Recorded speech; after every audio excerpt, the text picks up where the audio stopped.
തീർച്ചയായിട്ടും കേരളത്തിൽ ഏറ്റവും അധികം വായിക്കപ്പെട്ട ഒരു കഥ നോവൽ, അത് ഞാൻ സിനിമയായി കാണുന്നത് പോലെ തന്നെ ഇത് വായിച്ചിട്ടുള്ളവരൊക്കെ അവരുടെ മനസ്സിൽ ഒരു വിഷയം കോറിയിട്ടിരിക്കുന്നു എന്നുള്ള വെല്ലുവിളിയാണ് ആദ്യം ഒരു എഴുത്തുകാരൻ എന്നുള്ള രീതിയിൽ ഇതിനെ സമീപിക്കുന്നുണ്ടാകുന്നത്.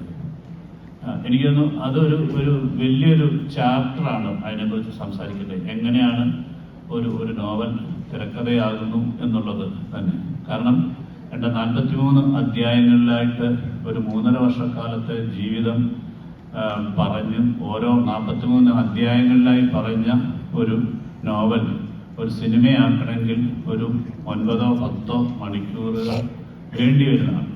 ഞങ്ങൾ ഷൂട്ട് ചെയ്ത ഫസ്റ്റ് എഡിറ്റ് തന്നെ 3.5 മണിക്കൂർ ആണ് ഉള്ളത്. അപ്പം അതിൽ നിന്നാണ് ഒരു 3.5 മണിക്കൂർ തിയേറ്ററിൽ ഇരിക്കാൻ പറ്റാത്ത സാഹചര്യങ്ങളൊക്കെ നമുക്കറിയാവുന്നത് കൊണ്ട് തന്നെയാണ് അതിനെ മറ്റു ലെങ്തും ഒക്കെ കുറയ്ക്കാൻ സാധിച്ചിട്ടുള്ളത്. അപ്പം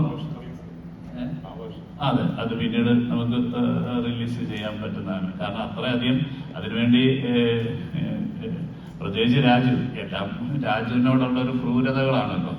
ഞാനിപ്പോഴും ഓർക്കുന്നുണ്ട്, ഒരു ഭയങ്കരമായ ഒരു രക്ഷപ്പെടേണ്ട ഓട്ടത്തില് ഓടുന്ന വയ്യാത്ത കാലും വെച്ച് ഓടുമ്പോൾ മണൽക്കാട് അല്ലെ മരുഭൂമി, മണൽക്കാട് എന്ന് പറയാനാണ് പലപ്പോഴും തോന്നുന്നത്. ഈ മണൽക്കാട്ടില് പെട്ടെന്ന് നോക്കുമ്പോൾ രാജു തട്ടി മറിഞ്ഞ് വീഴുന്നു.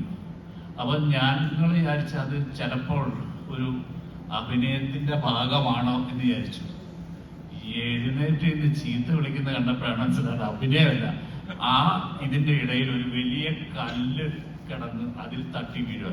ആരെങ്കിലും വിചാരിക്കോ ഈ മരുഭൂമിയിൽ ഒരു പാറക്കല്ലുണ്ടാകുന്നു? അത് ഏതോ ഒരു മാർക്ക് ചെയ്യാനോ ഒരു ലോറി മാർക്ക് ചെയ്യാൻ ഏതോ ഒരു അസിസ്റ്റന്റ് ഡയറക്ടർ ഇട്ടതാണ്. പക്ഷെ ഇതൊന്നും എനിക്ക് നിങ്ങളെ കാണിക്കാൻ പറ്റുന്നില്ല.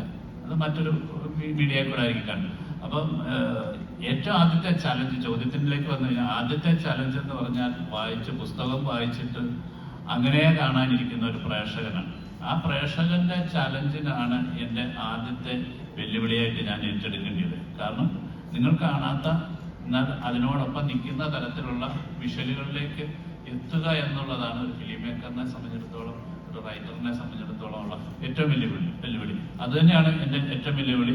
അതുകൊണ്ട് തന്നെ ഒരു ജീവിതം പുസ്തകമായപ്പോൾ ഒരുപാട് ബെന്യാമിൻ അതിൻ്റെ അകത്ത് മാറ്റങ്ങളിലൂടെ കൊണ്ടുവന്നു. ഒരുപാട് ബെന്യാമിനായിട്ട് എഴുതി ചേർത്തു. അത് ഒരു സാഹിത്യത്തിൽ നിന്ന് സിനിമയിലേക്ക് മാറുമ്പോൾ എനിക്ക് പല രംഗങ്ങളും കാണിക്കാൻ എൻ്റെ ആവശ്യമുണ്ടാകുന്നില്ല. അല്ലെങ്കിൽ പല കാര്യങ്ങളും ഒരു പാരഗ്രാഫിൽ സൈനുവിനെ കുറിച്ച് പറഞ്ഞ് ചിലപ്പോൾ 4-5 സീനുകളിലായിട്ട് എനിക്ക് പറയാൻ പറ്റുമായിരിക്കും, അല്ലെങ്കിൽ കൂടുതലായിട്ട് അവരുടെ റിലേഷനെ കുറിച്ച്. അപ്പം അദ്ദേഹം പറയാതെ പോയിരിക്കുന്ന കാര്യങ്ങളെ കൂടുതൽ പറയാനാണ് ഞാൻ ശ്രമിച്ചിട്ടുള്ളത്. അല്ലെങ്കിൽ അദ്ദേഹം കാണാതെ പോയിട്ടുള്ള മരുഭൂമിയുടെ ജീവിതം കൂടുതൽ കാണിക്കാനായിട്ട് ശ്രമിച്ചിട്ടുള്ളത്.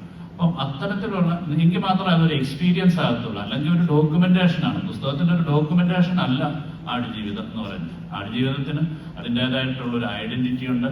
എന്നാൽ പൂർണ്ണമായും ആ കഥയെ ബേസ് ചെയ്തിട്ട് തന്നെയുള്ളതാണ് എന്നുള്ളതാണ് എൻ്റെ ഒരു യാഥാർത്ഥ്യം. അതൊക്കെ പിന്നീട് വലിയ ഡിസ്കഷനിലേക്ക് വരാവുന്ന ഒരു ഇതായിട്ട് ഞാൻ കരുതുന്നു.